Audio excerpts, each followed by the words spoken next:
Festival tamburových orkestroch Melodii Ruského dvoru i toho roku by še malo trimať Sušidze.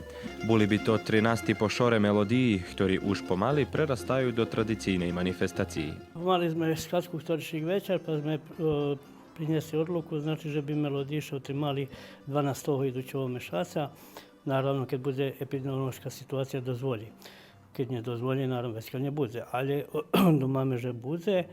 Že bi bola u inšakej formi.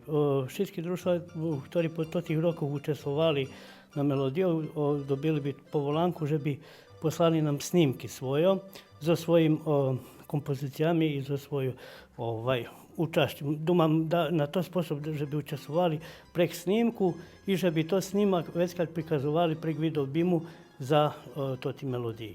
Učašće isto bi žali domašnje društvo, ktorí by išli uživo, kod jednota, slovatské društvo i horvatské društvo.